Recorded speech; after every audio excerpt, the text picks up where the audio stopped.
দেখতে পাচ্ছেন না আমাদের উপর দেশের মানুষ, পার্শ্ববর্তী দেশ, তার নাম বাংলাদেশ।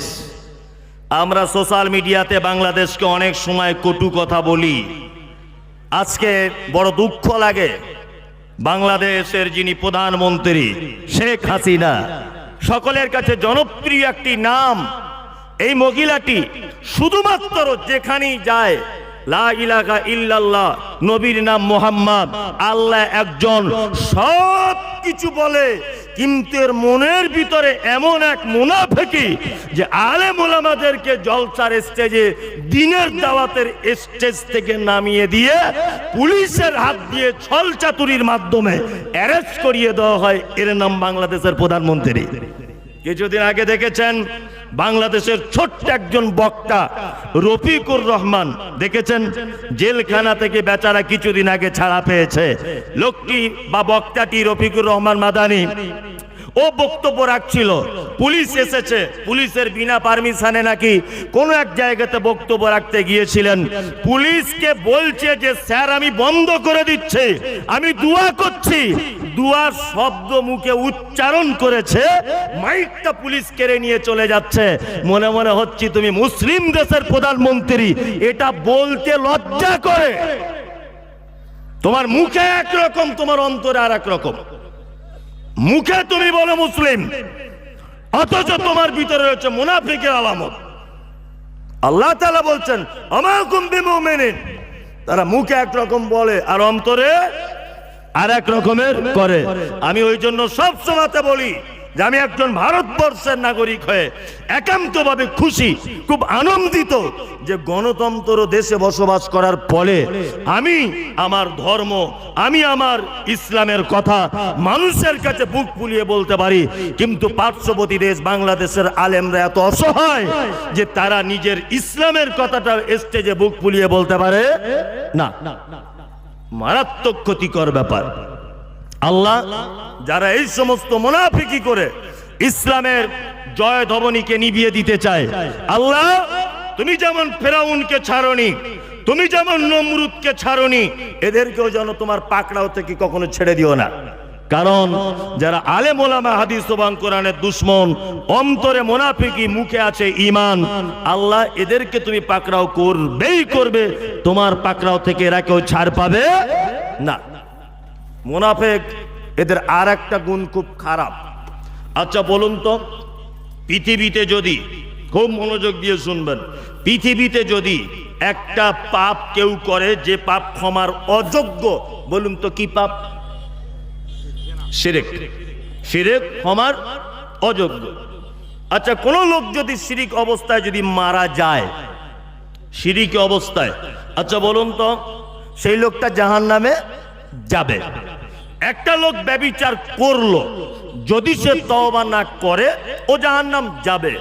একটা লোক সুদের টাকা খেলো, লোকটা যদি তওবা না করে জাহান্নামে যাবে। লোকটা অন্যায়ভাবে কাউকে হত্যা করলো, ও যদি তওবা না করে তাহলে ও জাহান্নাম যাবে। তবে জাহান্নামের কোথায় থাকবে এ ব্যাপারে আল্লাহ বা আল্লাহ রাসূল কিছু বলেননি। কিন্তু মুনাফিক এত বড় খারাপ, আল্লাহ তাআলা বলছেন ইন্নাল মুনাফিকিনা ফিদ দারকিল আসফালি মিনান নার, নিশ্চয়ই মুনাফিকরা জাহান্নামের একেবারে নিম্ন স্তরে থাকবে। বুঝতে পারছেন মুনাফিকদের থাকার জায়গা কোথায়? হ্যাঁ, একদম নিম্ন স্তরে থাকবে মুনাফিকরা। এদের এত চরিত্র খারাপ, এত ব্যবহার খারাপ। এই দেখুন আপনাকে আর একটা কথা বলি, কোন মুনাফিক যদি মারা যায়, কোন মুনাফিক যদি মারা যায়, এরা কত বড় খারাপ দেখুন। আল্লাহ তাআলা পবিত্র আল কোরআনে বলছেন, কি বলছেন? আল্লাহ বলছেন ওয়ালা তুসাল্লি আলা আহাদিম মিনহুম মাতা আবাদাও ওয়ালা তাকুম আলা কবরিহি ইন্নাহুম কাফারু বিল্লাহি ওয়া রাসূলিহি ওয়া মাতু ওহুম ফাসিকুন। আল্লাহ নবীকে বলছেন, নবী মুনাফিকদের ভিতরে কেউ যদি মারা যায় তাহলে আপনি তার জানাজার সালাত আদায় কি করবেন না, এবং শুধু জানাজার সালাত আদায় করবেন না এ কথা নয়, এই কথাটা মুনাফিক এবং মুশরিকদের জন্য অবতীর্ণ হয়েছে। কি বললাম বুঝলেন?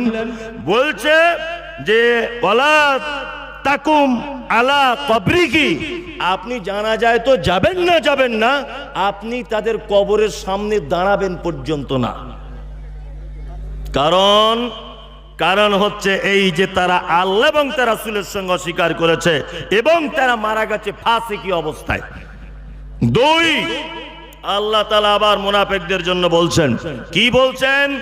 আল্লাহ নবীকে বলছেন ইস্তাগফির লাহুম, আপনি ক্ষমা প্রার্থনা যদি তাদের জন্য করেন, মুনাফিকদের জন্য, আওলা তাস্তাগফির লাহুম, আর যদি ক্ষমা প্রার্থনা নাই বা করেন, ইন তাস্তাগফির লাহুম, আর যদি ক্ষমা প্রার্থনা করেন, সাবঈনা মাররাতান, একদিনে 70 বার। মুনাফিকদের জন্য আপনি যদি ক্ষমা প্রার্থনা করেন একদিনে কতবার? 70 বার।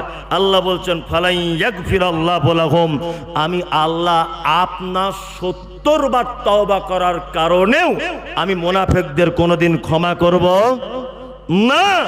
আল্লাহ তাআলা বলছেন যালিকা বিআন্নাহুম কাফারু, কেননা তারা অস্বীকার করেছে বিল্লাহি ওয়া রাসূলিহি, আল্লাহ এবং তার রাসূলকে, আল্লাহু লা ইয়াহদিল কওমাল ফাসিকিন, আর আল্লাহ নিশ্চয়ই ফাসিকদের কখনো হেদায়েত দান করে না। ভাই যারা এখানে বসে আছেন, মুনাফিকি হওয়া থেকে বাঁচুন। মুনাফিকি কাকে বলে? মসজিদে ফজরের নামাজের পরে ইমাম সাহেবকে ডেকে বলছে আসসালামু আলাইকুম, ভাই ভালো আছেন? তো বলছে আলহামদুলিল্লাহ। বলছে সত্যি আজকে 12 বছর মসজিদে নামাজ পড়ি, আপনার মতো ভালো ইমাম সাহেব একটাও দেখিনি। একজন মুসল্লি বলছে আপনার মতো ইমাম সাহেব নাই, এত ভালো কিরাত করেন আপনি। ফজরের নামাজ পড়ে বলে চলে গেছে বাড়ি। ইমাম সাহেব এখন বউ হঠাৎ করে অসুস্থ, ও জোহরের আগে মোটরসাইকেল নিয়ে বাড়ি চলে গেছে, জোহরের সময় মসজিদে আসতে পারেনি। তা যে লোকটা ফজরের নামাজের পরে ওর প্রশংসা করে গেছে, ওই লোকটা মসজিদে এসে দেখছে ইমাম সাহেব নাই। তখন ওই লোকটা চায়ের দোকানে গিয়ে বলছে সবই ভালো, একটু কামাই করে বেশি, একে পাল্টে দিলে হয় না? ইমাম সাহেবটা একটু চেঞ্জ করলে হয় না? ফজরের নামাজ পড়ে কিন্তু এই লোকটা বলে গেল যে আপনার মতো ভালো লোক হয় না। কি বললাম বুঝলেন না? এ হচ্ছে পাক্কা মুনাফিক। এ কি পাক্কা মুনাফিক। ইমাম সাহেব ভাইদেরকে বলছি, আপনার চাকরির যদি 12:30 যদি কেউ বাজায়, কে বাজাবে সেই লোকটাকে চিনিয়ে দিয়ে যাচ্ছে, আপনি সাবধানে থাকবেন। এক, আপনার পাশে সব সময় যে লোকটা আপনার ঘরে বসে ভাত খায় আর আপনার সাথে খুব পীড়িত, দেখবেন কোনোদিন যদি আপনার চাকরির 12টা বাজে মসজিদের, তাহলে এই লোকটার কারণে বাজবে। কি বললাম বুঝলেন? হ্যাঁ, মুনাফিকদের একটা দুনিয়াবি আলামত হচ্ছে মুখে খুব মিষ্টি মিষ্টি ভাষা, আসসালামু আলাইকুম। আপনার মতো লোক হয় না, পিছনে দেখবেন কাঁটা নিয়ে দাঁড়িয়ে আছে। এ হচ্ছে কি মুনাফিক। ও সাবধান, মুনাফিকদের জন্য দোয়া পর্যন্ত করতে মানা করা হয়েছে। কি বললাম বুঝলেন?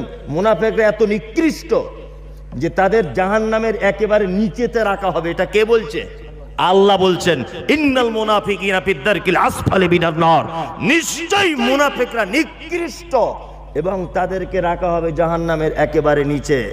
পৃথিবীতে বড় পাপ তার নাম শিরক, পৃথিবীতে দ্বিতীয় বড় পাপ তার নাম পিতামাতার সঙ্গে সৎ ব্যবহার করা, আর একটা বড় পাপ ব্যভিচার করা, আর একটা বড় পাপ অন্যায়ভাবে কাউকে হত্যা করা, আর একটা বড় পাপ অন্যায়ভাবে মিথ্যা সাক্ষ্য প্রদান করা। এই পাপ করার পরেও একটা লোক জাহান্নামের নিচেতে থাকবে, কথা আল্লাহ বা আল্লাহ রসুল বলছে না, এই মুনাফিকদের ব্যাপারে বলছে। এরকম লোক সমাজে আছে না নেই? আছে না? খুব সাবধানে থাকবেন। বিশেষ করে মাদ্রাসা মসজিদে যারা চাকরিতে যুক্ত আছেন, কি বললাম বুঝলেন, বা যারা কোনো দায়িত্ব ভিতরে আছেন, মুনাফিক আর একটা জায়গা আপনাকে বলে দিচ্ছি, মেলাতে যাবেন মুনাফিক খুঁজে পাবেন না।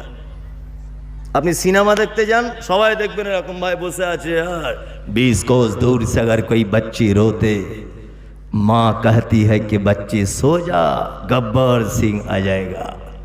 সবাই মজা করে দেখছে, ঠ্যাঙের উপর ঠ্যাং দিয়ে। ওখানে মুনাফিক নেই। পার্কে যান, সবাই প্রেম করতে ব্যস্ত, ওখানে মুনাফিক খুঁজে পাবেন না, পাবেন না।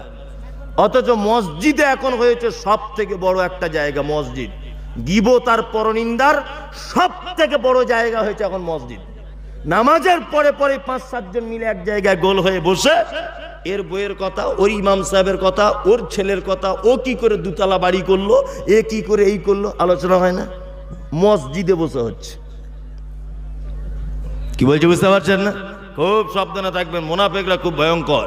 সারা পৃথিবীতে যত যুদ্ধ হয়েছে, সারা পৃথিবীতে যত সংঘর্ষ বেঁধেছে, সারা পৃথিবীতে যত বিপর্যয় এসেছে সব মুনাফিকদের জন্য। জানেন ইতিহাস মনে আছে? ওই যে নদিয়ার পলাশীর আমবাগানে নবাব সিরাজউদ্দৌলা মনে আছে? নবাবের সঙ্গে যখন ব্রিটিশদের যুদ্ধ হয়েছিল পলাশীর আমবাগানে, কি কারণে যুদ্ধতে পরাজয় হয়েছিল মনে আছে? এই যে মীর জাফর মুনাফিক, এই মীর জাফর নবাব সিরাজের সঙ্গে ছিল মিলেমিশে, কিন্তু তলায় তলায় ব্রিটিশদের সাথে হাত রেখেছিল। কি বললাম বুঝলেন না? এই কারণে তো পলাশীর আমবাগানে পরাজয় হয়েছিল নবাব। আপনাদেরকে বলছি সারা পৃথিবীতে যত বিপর্যয় এই মুনাফিকদের কারণে হয়েছে, এদের থেকে খুব সাবধানে থাকবেন। চলুন, আর একটা কোরআন মাজিদের শব্দ আছে। কি শব্দ? মুশরিকুন। আছে না নাই? আছে? এ ভাই কথা বলিও না, কথা বলিও না। মুশরিকুন আছে না নাই? মুশরিক কারা? মুশরিক কারা জানা আছে এটা? না। মুশরিক হচ্ছে সেই যে আল্লাহকে এক বলে স্বীকার করে, কিন্তু আল্লাহকে পাওয়ার জন্য মাধ্যম ধরে পেতে হয় এই বিশ্বাস রাখে, এ হচ্ছে মুশরিক। হিন্দুদের ভিতরে মুশরিক নেই। কি বললাম বুঝলেন? বৌদ্ধ, শিখ, খ্রিস্টান, ইহুদি, নাসারা, হাড়ি, চুয়ার, চামার, বাগদি, ছুতর, মেতর, এতর, এদের ভিতরে মুশরিক নেই। মুশরিক কাদের ভিতরে আছে? এই যে আমাদের ভিতরে মুশরিক। কি বললাম বুঝলেন না? যদি বলছেন কেমন করে, আমাদের কিছু মুসলমান এখনো পর্যন্ত এই দেশের মাটিতে আছে যারা আল্লাহকে একা একা ডাইরেক্ট পাওয়া যায় না বলে অমুকের হুজুরের মাধ্যমে আল্লাহকে খোঁজে। খোঁজে কি খোঁজে না? হাদিস শুনেছেন গল্প? কি গল্প? একটা লোক 99টা মানুষকে হত্যা করেছে, তাই না? লোকটা কি করে ক্ষমা পাবে এই জন্য চলে যাচ্ছে কারো কাছে জানতে। তার কাছে গিয়ে বলছে, ভাই ঘটনা এই, 99টা লোককে হত্যা করেছি, আমার কি পাপ ক্ষমা হবে? তা বলছে এত বড় পাপ কি আর ক্ষমা হয়? তা বলছে হবে না যখন, সালা তোকেও আর ছাড়বো না। ওকেও দিয়ে দিয়েছে। করেছে কতটা? 100, তাই না? ও তারপরেও আত্মবিশ্বাস যে আমার ক্ষমা হবেই। যাচ্ছে হেঁটে হেঁটে, যেতে যেতে যেতে যেতে রাস্তার মাঝখানে মারা গেল। বিস্তারিত ঘটনা। শেষ কথা আপনাকে বলছি, ক্ষমা পেয়েছিল কি পাইনি? পেয়েছিল, পেয়েছিল। বলুন তো, ও ক্ষমা পেয়েছিল কোন পীর সাহেবের মুরিদ হয়ে? কারোর মুরিদ হওয়া লেগেছিল? লাগেনি তো, লাগেনি। কিন্তু আমাদের বর্তমানে বিশ্বাস ঢুকিয়ে দেওয়া হচ্ছে মনের ভিতরে, কি যে আমাদের মাধ্যমে তোমরা ক্ষমা কি পাবে। আচ্ছা, এবার আপনাকে বলছি, সব থেকে পৃথিবীতে আপনার আপন সেই সম্পর্কটার নাম কি? ইয়েস, মার বাপ, তাই না? আচ্ছা বলুন, আমি মমতাজুল ইসলাম, আপনি আমাকে আলেম হিসাবে সম্মান করছেন, আপনার আব্বা মায়ের থেকে বেশি আমাকে ভালোবাসতে পারবেন? পারবেন না। আচ্ছা, কোন পীর সাহেবকেও কি ভালোবাসা যাবে আব্বা মায়ের থেকে? যাবে? যাবে না। ধরে নেন ডাক্তার জাকির নায়েক, সারা পৃথিবীর একটা আশ্চর্য আবিষ্কার, আশ্চর্য সৃষ্টি, তার নাম ডাক্তার জাকির নায়েক। লোকটাকে আপনি খুব ভালোবাসেন। আচ্ছা, তাই বলে আপনার আব্বা মার থেকে বেশি ভালোবাসেন? না, তাই না? জি। আল্লাহ তাআলার ভাষা শুনুন। আল্লাহ বলছেন, ইয়াউমা ইয়াফিরুল মারউ মিন আখি ওয়া উম্মিহি ওয়া আবি ওয়া সাহিবাতিহি ওয়া বানি। কিয়ামতের দিনে ভাই ভাইয়ের কোনো উপকার করতে পারবে না। 2, বাপ বেটার কোনো উপকার করতে পারবে না। 3, স্ত্রী স্বামীর কোনো উপকার করতে পারবে না। 4, বেটা বাপের কোনো উপকার করতে পারবে না। উপকার করতে পারবে? পারবে না। তাহলে পৃথিবীর সব থেকে আপন কে? আপনার আব্বা এবং মা। আল্লাহ বলছে তোমার আব্বা মা কিয়ামতের দিনে কোনো উপকার করতে পারবে না। এটা আল্লাহর ভাষা। তোমার আব্বা মা তোমার কোনো উপকার করতে পারবে না। সেদিন যে যার বোঝা টেনে বেড়াবে। আব্বা মা পৃথিবীর সব থেকে আপন হয়ে যদি আপনার কোনো উপকার করতে না পারে, তাহলে এই বেঈমান বিশ্বাসঘাতক বলে কি করে যে তোমরা আমার পাকড়ি ধরো, আমি তোমাকে জান্নাতে নিয়ে যাব? হ্যাঁ, একটা যুক্তিতেও বোঝেন না আপনি, আর কবে বুঝবেন? এই বিশ্বাসঘাতকেরা বলে কি করে?